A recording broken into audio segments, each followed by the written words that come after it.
What's going on, Hoops Freaks everywhere? My name is Justin Fensterman, and welcome to another episode of Hoops Freak Fensty here on YouTube. Make sure you catch previous Hoops Freak Fensty episodes talking about one of the greatest times in sports, the 1990s, specifically 1990s NBA stories from the past. It lets us mentally check out of the current times and check back in to the retro times of the 90s, talking about the many different teams, rivalries, players that made 90s NBA oh so great.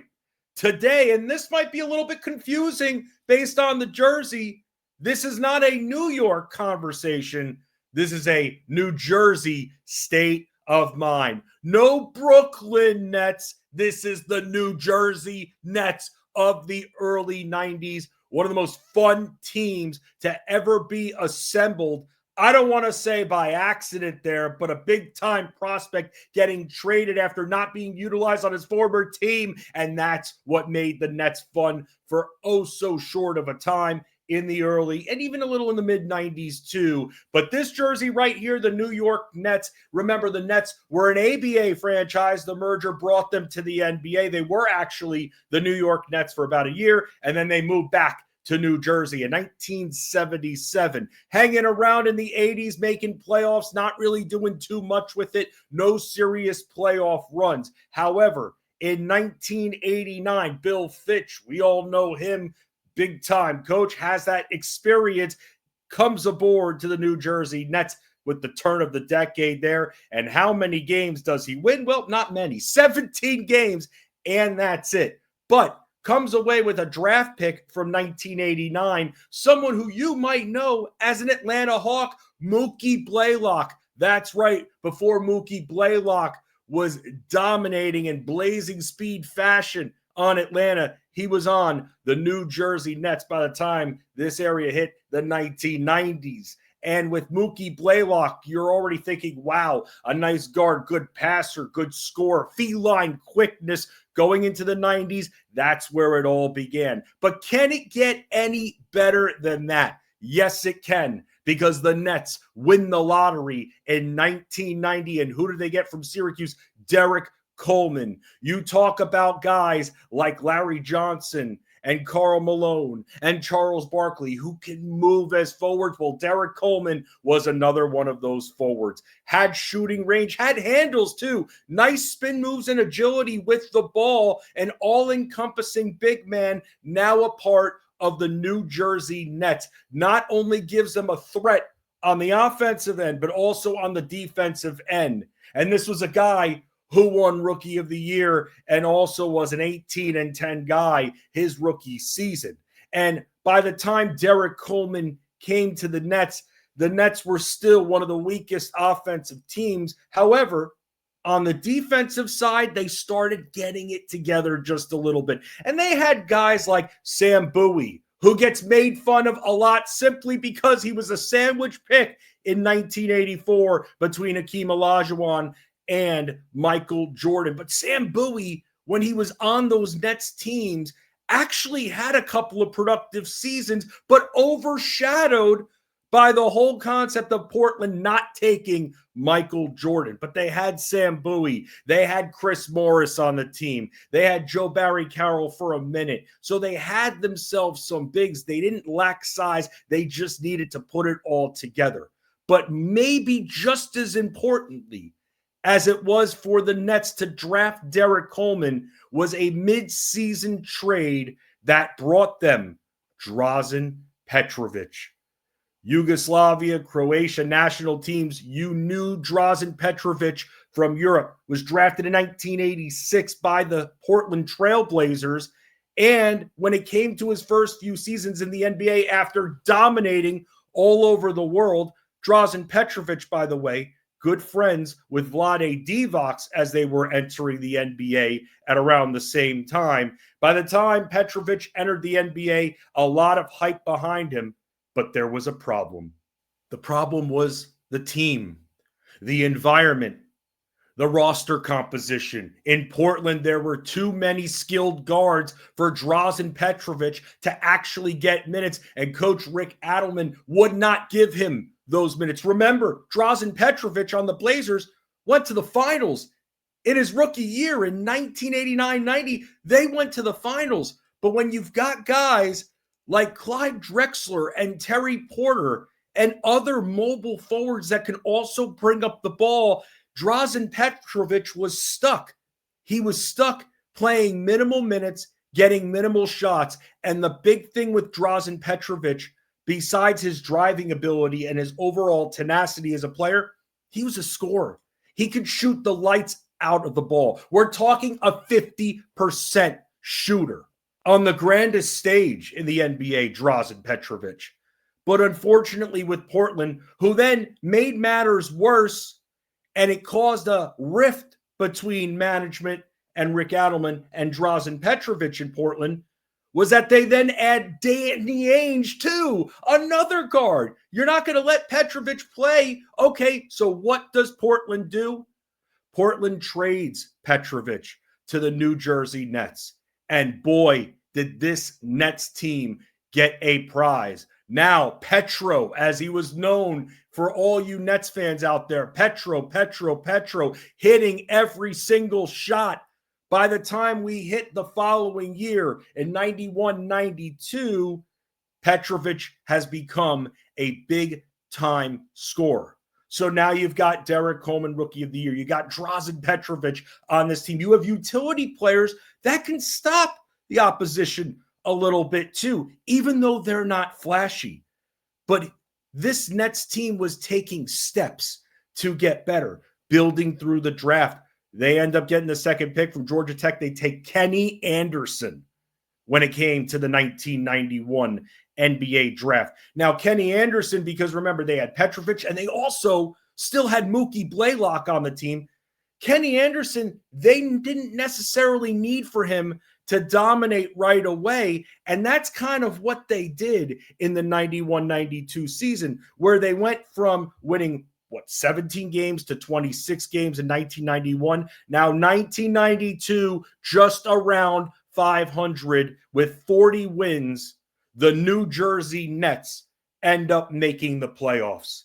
And that's because of the maturity that you're seeing with this team, not only offensively, but defensively. Offensively that year, they ranked 18th, but defensively 14th. They were getting it together. Absolutely getting it together, and Drazen Petrovic was at the helm, scoring 20 points per game. Coleman, 19 and 9.5. Mookie Blaylock, nearly 14 points per game, and nearly 7 dimes he was dropping. Even Sam Bowie, 15 and 8. Chris Morris, somebody else that they drafted back in the 80s who was still on the team, making an impact. They had guys, they had wing depth, they had good scoring, and you saw this team grow. The only problem is that they would meet with a veteran Cleveland Cavaliers team, and they lose to the Cavs in the first round, best of 5. And then after that happened, you're right around 500. You're seeing the growth, but there's a change that took place. A couple of changes, with one of those changes being in the coaching department. Bill Fitch out. He's done. In comes Chuck Daly. Chuck Daly. Familiar name. Bad Boys. Just coming off an incredible run with the Detroit Pistons. They're kind of falling apart. So he goes to this New Jersey Nets team that is almost like a land of opportunity, because you're sitting there with Derrick Coleman, very established forward. You're sitting there with a 20-plus point scorer and an amazing shooter. And also, by the way, very agile, could grab steals, Drazen Petrovic, too, on the defensive side of the ball. You've got him, and you've got Kenny Anderson, who you're ready to unleash. Why? Because they sent Mookie Blaylock, the Nets, to the Atlanta Hawks. And now this was Kenny Anderson's world. However, in 1992, 1993, with it being Kenny Anderson's world, he would go on to miss a few games due to injury. Story of his career, unfortunately, throughout his time with the New Jersey Nets. But you're talking about Drazen Petrovic scoring over 22 a game, shooting 51%, 45% from downtown. This guy can do everything. And not only on the court, but he makes you excited. His reactions to scoring. He gets the fans into it. He's giving the New Jersey Nets an identity, something that they lost, something that they really, if you think about it, hadn't had since Dr. J was on the New York Nets back in the ABA in the 70s. Drazen Petrovic helped set them apart from the New York Knicks, who at this point, the New York Knicks are a team very much on the rise, battling the Bulls, going on deep playoff runs, gritty defensive teams, just overall grit. This New Jersey Nets team was flashy. They were fun. Their running ability and how in sync Kenny Anderson, Drazen Petrovic, and Derrick Coleman were with each other was absolutely insane. And they had the guys and the stoppers to support them when they were on a run like that. That's how great this team is. That's how fun this team was. Unfortunately, despite being a top 5 team via defensive rating in 92-93, despite winning 43 games, they meet Cleveland again in the first round and they lose to the Cleveland Cavaliers. But this was a year where you're looking at Derrick Coleman making the All-NBA third team, which is absolutely incredible. Drazen Petrovic making that third team honors too. They had veterans like Rick Mahorn, who, even if he's not playing a lot of minutes, he's someone that could serve as a mentor on that team, someone that Chuck Daly had in Detroit to try to toughen this Nets team up, and that's what they did. And things were looking great. Again, a 43-win season. Massive defensive improvements. How can it get better? This 93-94 season should have been the unveiling of a new contender in the Northeast. But instead, the momentum was stopped. Shortly after the Nets season was over, Drazen Petrovic ends up passing away in a car accident. And once that happened, the balloon that was the Nets, the rise, was suddenly stalled out. It was sad. It was just to see this New Jersey Nets team go on without him. He was the electricity. He kept the lights on in Brendan Byrne Arena. It was him. As good as Derrick Coleman was, as good as Kenny Anderson was, it was Drazen Petrovic. He was the guy. An exciting NBA player brought to us from Europe, opening doors and opening eyes when you see guys a little bit later on like Dirk Nowitzki, Peja Stojakovic, Hedo Turkoglu, to name a few. Even some of his teammates back in Yugoslavia and Croatia, Tony Kukoc, Dino Raja, Vlade Divac, Petro was at the forefront of that. And he passes away. They commemorate New Jersey, his life, and now it's life without Drazen Petrovic. And life without Drazen Petrovic brought the New Jersey Nets 2 All-Stars in 93-94, both Coleman and Kenny Anderson making the All-Star team. They try to replace the scoring with Drazen Petrovic. How can you do that? You can't. Guys like Kevin Edwards, Armin Gilliam. But it's just not enough, because what happens is, despite winning 45 games in 1994, they run into that very competitive New York Knicks team who was about to go to the NBA Finals a few rounds later. They run into them in the first round, almost not even fair because of how great the Knicks had been over the last few years. They lose 3-1, and that's it. But during this time, the drafting of the New Jersey Nets, you go back to even guys like Chris Morris, Mookie Blaylock. Then you have Derrick Coleman, Kenny Anderson. You eventually get P.J. Brown, another nice, tough forward that could score, but also can be a stopper against bigger opponents too. That's how fun PJ Brown is. A lot of people know PJ Brown from his time with the Heat, but before that, it was with the Nets, and he was doing just that, starting at one point in the mid-90s. But it just wasn't the same without Drazen Petrovic. And even after a 45-win season, wasn't enough. They lose in the first round. And then it all started to unravel a little bit because in 94, 95, Butch Beard takes over. He's calling out all of his players publicly, which I don't even know how you do that. He's isolating himself from both Kenny Anderson and Derrick Coleman, who had major problems with this guy. And they go from being a 45-win team to a 30-win team in 1995. And that's, again, resulting in Butch Beard taking over for Chuck Daly, who wanted out. And also the Nets had a lot of injuries that year too, because you had Derrick Coleman missing time. A bunch of players were missing time. 30 wins, that's it. And then in 1995, 96, in that area, still the Butch Beard era, if you really want to call it that, Derrick Coleman ends up getting traded to the Philadelphia 76ers for Sean Bradley, and Kenny Anderson ends up getting traded to the Charlotte Hornets for Kendall Gill. But what we saw in those two players, again, Derrick Coleman, when he was on the Nets, can do just about anything. I mentioned some of the forwards before, guys like Barkley. Derrick Coleman, he wasn't as great as Barkley, but he was on that next level, an all-encompassing forward. Kenny Anderson didn't even need to shoot threes.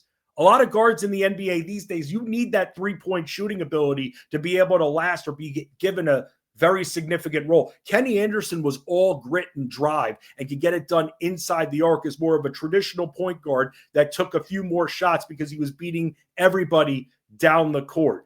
But unfortunately, it was just too short of a time. But if we got to see a few more years of Petrovic, Coleman, and Anderson on this team, who knows? Maybe you could have seen at one point an Eastern Conference Finals when Michael Jordan returned to the game. Imagine Bulls versus Nets. You've seen Clyde Drexler versus Jordan. You've seen Barkley versus Jordan. You've seen Magic Johnson versus Jordan in the finals. Imagine Drazen Petrovic versus Michael Jordan. It's like MJ versus the world's best, but that is only a dream. But that's why we celebrate these teams. That's why Hoops Freak Fensty exists, because we can take a moment to remember greatness, even greatness that was unfortunately taken away from the world. Drazen Petrovic, rest in peace and power, and thank you for all the gifts you brought to not only the NBA, but worldwide, because you were that damn good of a player. Make sure you catch all other Hoops Freak Fensty episodes here on YouTube. You can follow me at Fensty Sports, Fensty Sports, on X and Instagram. More stories coming our way because they put a smile on all of our faces. I thank AB, Adam Bernard, for hanging out with me for all the 90 stories that we have for Hoops Freak Fensty. See you freaks later.